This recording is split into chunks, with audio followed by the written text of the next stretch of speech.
नमस्कार साथियों, आज के इस वीडियो में जानकारी देने वाले हैं शिक्षक नियोजन काउंसलिंग से रिलेटेड। बहुत सारे ऐसे आप लोगों का कमेंट्स आ रहा था और उसी कमेंट्स को देखकर आज बहुत दिनों के बाद मैं आप लोगों के बीच एक वीडियो लेकर के आया हूं और इस वीडियो में सारी इन्फॉर्मेशन कैंप से रिलेटेड देने वाला हूं। साथ ही साथ जो आप लोग का डाउट था वो डाउट भी क्लियर करने वाला हूं। साथ ही साथ शिक्षा विभाग को भी अब कैंप को लेकर एक गाइडलाइन जारी करना चाहिए, जिस तरह से पूर्व में कैंप को लेकर गाइडलाइन जारी होता आ रहा है। अब ये मुख्य 5 बातें जो इसमें हम डिस्कस करने वाले हैं और साथ ही साथ आपको ये भी बताने वाले हैं कि आखिरकार यदि कैंप में नाम आपका पुकारा जाएगा या आपका काउंसलिंग हुआ जाएगा तो आप कैसे अपने आप को समझ पाएंगे कि हम इस कैंप में यानी इस कैंप मोड में जो काउंसलिंग करवा रहे हैं तो मेरा यहाँ पे स्थान सुरक्षित हो जाएगा। तो इसी पर पूरे का पूरे डिस्कस करने वाले हैं। तो चलिए वीडियो को शुरू करते हैं और जानते हैं इसमें सारा इन्फॉर्मेशन। वीडियो को शुरू से अंत तक आप जरूर देखें और यदि आप टीचर नियोजन से रिलेटेड इसी तरह लेटेस्ट अपडेट पाना चाहते हैं तो इस चैनल को सब्सक्राइब आप अवश्य कर लीजिएगा। नंबर बाय नंबर हम एक एक टॉपिक पर बात करने वाले हैं। सबसे पहला है कि प्रत्येक नियोजन इकाई द्वारा कोटिवार रिक्ति मेधा सूची के अनुसार कोटिवार अभ्यर्थी की सूची नियोजन पत्र वितरण के लिए आयोजित होने वाले कैंप की तिथि से कम 3 दिन पूर्व में मेधा सूची प्रकाशित किया जाना चाहिए, लेकिन शिक्षा विभाग की ओर से ऐसा नहीं किया गया है। ध्यान रखेंगे, इसमें यह स्पष्ट है कि कोटिवार रिक्ति के अनुसार आपका जो है वो मेगा सूची होना चाहिए। लेकिन आपने देखा होगा जो फाइनल मेरिट लिस्ट है उसमें जनरल, ओबीसी, एससी, एसटी सभी का एक ही साथ है, बल्कि रिक्ति के अनुरूप जो है अलग अलग मेधा सूची का निर्माण नहीं किया गया है, जिससे कहीं ना कहीं कैंप में जो है परेशानी का सामना करना पड़ सकता है। बट उसके अकॉर्डिंग भी कुछ ऐसे नियम हैं जिसके अनुसार जो है शिक्षा विभाग यदि चाहे तो उसका गाइडलाइन जारी कर सकते हैं। अगला जो पॉइंट है ये कि आप जैसे देख रहे हैं एनआईसी पे, तो एनआईसी पे कहाँ पे काउंसलिंग होगा, उसके स्थान क्या है, उस कोटि में कितने रिक्ति हैं, इसके संबंध में शिक्षा विभाग के द्वारा जो है वो पहले ही एनआईसी पर अपलोड कर दिया गया है कि आपका काउंसलिंग कहाँ होगा। तो इसमें आपको कोई डाउट नहीं होना चाहिए कि आपका काउंसलिंग कहाँ होने जा रहा है, कैंप का स्थल क्या है, इसकी सूचना भी आपको मिल गया होगा। तो ये डाउट आपका क्लियर हो चुका है। रही बात इसमें अगला जो पॉइंट है वो 3 नंबर ये है कि नियोजन कैंप में अभ्यर्थी शैक्षणिक प्रशैक्षणिक प्रमाण पत्र, जी हाँ, उनका जो मूल डॉक्यूमेंट है वो लेकर उन्हें आना होगा। साथ ही साथ जैसे कि आपको बता दें टीईटी उत्तीर्णता से संबंधित जो आपके प्रमाण पत्र हैं वो भी आपको साथ में रखने होंगे। अभ्यर्थी को नियोजन पत्र देने के क्रम में उनका टीईटी मूल प्रमाण पत्र जमा कर लिया जाएगा। लेकिन आपको बता दें कि इस बार आपकी नियोजन प्रक्रिया में सिर्फ टीईटी नहीं बल्कि जितने भी सर्टिफिकेट हैं वो आपसे जब्त कर लिए जाएंगे। लेकिन आपको जानकारी के लिए ये भी बता दें कि शिक्षा विभाग की ओर से ऐसा स्पष्ट निर्देश देना चाहिए कि जितने कैंडिडेट यानी रिक्ति के अनुरूप जितनी रिक्ति है उतने ही ऊपर से उन्हें जो है अभ्यर्थियों को बुलाना चाहिए, उनका सर्टिफिकेट लेना चाहिए। यदि ऐसा नहीं होता है तो कहीं ना कहीं अभ्यर्थियों में एक भगदड़ की स्थिति हो जाएगी।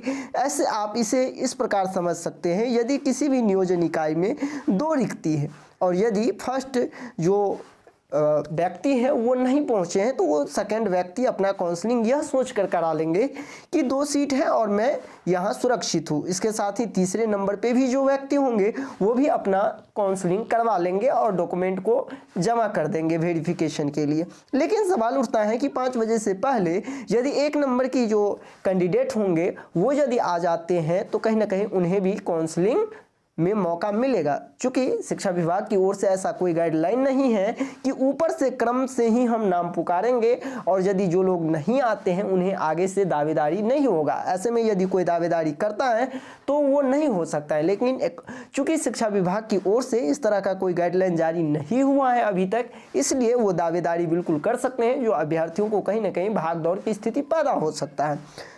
अगला जो पॉइंट है ये कि जैसे कि आप देख पा रहे हैं कैंप दिवस में इच्छित नियोजन इकाई से संबंधित काउंटर पर पूर्वाह्न 10:30 बजे से, तो 10 बजे से आप उपस्थित वहां रहेंगे, 5 बजे तक वहां जो आपको काउंसलिंग करवाना है। चूंकि आपको जानकारी के लिए ये भी बता दें कि प्रारंभिक शिक्षक नियोजन प्रक्रिया में आज तक काउंसलिंग की प्रक्रिया जो है कुछ इस प्रकार से नहीं हुआ था। नियोजन पत्र वितरण करने के लिए कैंप का आयोजन किया गया था, लेकिन काउंसलिंग के लिए आज तक कैंप का आयोजन नहीं किया गया था। इसके बाद यहाँ देखिए कुछ इस प्रकार उस समय जो है नाम पुकारे जाते थे और इस बार भी यदि नाम पुकारने की बात आएगी ऊपर से तो कुछ इस प्रकार से नाम पुकारा जाएगा। सबसे पहले आपको ये पता होना चाहिए कि जो अनारक्षित वर्ग है, यूआर कैटेगरी है, उनका नाम पुकारा जाएगा। यदि 6 रिक्ति है तो ऊपर से 6 कैंडिडेट यूआर में फुल कर लिए जाएंगे। जैसे ही यूआर कैटेगरी फुल होता है तो उसके बाद आपको अनारक्षित महिला यानी यूआरएफ से जितने भी कैंडिडेट होंगे, चाहे वो एससीएफ के हो या एसटीएफ के हो या बीसीएफ के हो, वो 5 सीट जो है, ये 6 सीट जो भी रिक्ति रहेंगे वो भर लिए जाएंगे। उसके बाद जो है पिछड़े कोटि को भरा जाएगा। उसके बाद अनुसूचित जाति, ऐसे करके सभी रिक्ति कोटि के अनुसार भरा जाएगा। ये तब संभव है जब शिक्षा विभाग की ओर से यह गाइडलाइन जारी होगा कि रिक्ति के अनुरूप ही अभ्यर्थियों का काउंसलिंग करना है। यदि ऐसा नहीं होता है तो फिर बहुत सारे लोग जो हैं एक ही जगह पे काउंसलिंग करेंगे और फिर 5 बजे संध्या के बाद जो है चयन सूची में उन्हीं लोगों का नाम होगा जो उस रिक्ति के अनुरूप आते होंगे। फिर वही सवाल, जो आगे जो बचे हुए अभ्यर्थी होंगे वो तो न कहीं पे काउंसलिंग करवा पाएंगे और न ही वो वहाँ पे अपनी पात्रता भी सिद्ध कर पाएंगे, या अर्थात वो वहाँ पे जॉब कर पाएंगे, क्योंकि उनका जो है चयन लिस्ट में नाम नहीं आएगा। इसके बाद सवाल ये है कि यदि इस प्रकार से यदि होता है तो फिर जो है इस तरह का एक सूची भी बनाना चाहिए शिक्षा विभाग को, और इसमें आपको ये भी ध्यान रखना होगा कि टोटल रिक्ति कितने हैं और मेरा जो है कौन कौन से कैटेगरी में कितना हमारा मेधा अंक है। इसके बाद जो है यदि संध्या 5 होता है तो आपकी जो कैंप में उपस्थिति पंजी होगा उसे क्लोज कर लिया जाएगा। इसमें सबसे समझने वाली अहम बात ये है, खास तौर पे जो आरक्षित महिला हैं या आरएफ है। बहुत सारे लोग ये पूछ रहे थे जो आरएफ क्या है, तो ये रिजर्व फीमेल है, आपको जानकारी के लिए बता दें। इसके बाद जो और सवाल ये था कि यदि आप काउंसलिंग में जाते हैं तो इस बात को ध्यान रखेंगे, यदि कहीं जनरल पे 10 सीट है तो आप ऊपर से यदि 10 में आते हैं तो वहाँ निश्चित तौर पे आप काउंसलिंग कराएंगे ही।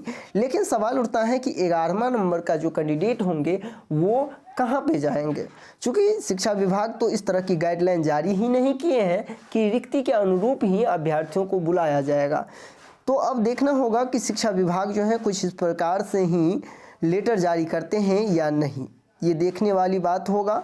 इसके संबंध में दूसरी हम ये जानकारी इस वीडियो में आपको दे दें कि सबसे पहले तो कोटिवार और जो उनकी औबंधिक मेधा सूची जो था उसी के अनुरूप जो है फाइनल मेधा सूची जो है वो कोटिवार होना चाहिए, जिससे कि नाम पुकारने में उसे कोई भी प्रकार की दिक्कतें न हो। जैसे कि आप इसे ऐसे समझ सकते हैं कि ऊपर से यदि 10 लोगों को ले लिया जनरल के बाद तो फिर उन्हें खोजना होगा, जो बीसी का यदि मुझे 10 बीसी को पुकारना है तो बीसी करके खोजना होगा और ऐसे में समय भी लग सकता है।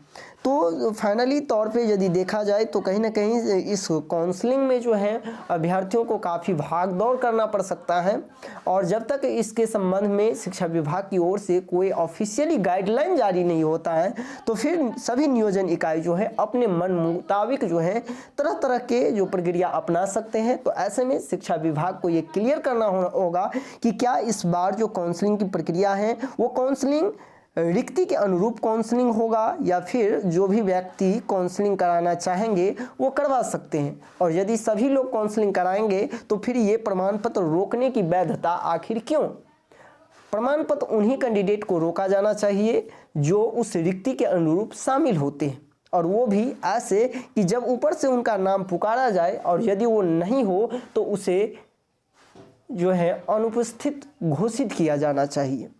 तो यदि इस प्रकार से होती हैं तो कहीं ना कहीं शिक्षक नियोजन प्रक्रिया में पारदर्शिता बनी रहेगी, और यदि ऐसा नहीं होता है तो कहीं ना कहीं शिक्षा विभाग के लिए भी बड़ा एक चैलेंज होगा और साथ ही साथ अभ्यर्थियों में भी भाग दौड़ होगा। कल से जब से इस तरह की जानकारी मिली है माननीय प्राथमिक शिक्षा निदेशक के द्वारा कि आप जो है अपना डॉक्यूमेंट लेकर किसी अन्य नियोजन इकाई में भी जा सकते हैं, ये कोई वैधता नहीं है, तभी से अभ्यर्थियों के मन में काफ़ी सारा प्रश्न जो है उठ रहा है, और प्रश्न उठना भी लाजमी है, क्योंकि यदि किसी भी नियोजन इकाई में वो सुरक्षित हो जाते हैं और तब फिर वो अपना डॉक्यूमेंट जमा करते हैं तो फिर उनके लिए सही है, और अन्यथा यदि ऐसे ही उनका डॉक्यूमेंट जब्त कर लिए जाते हैं और 5 बजे के बाद वो चयन लिस्ट से बाहर होता है तो भागदौड़ की स्थिति जरूर होगा, और साथ ही साथ इस तरह के होने से अभ्यर्थी भी आक्रोशित हो सकते हैं।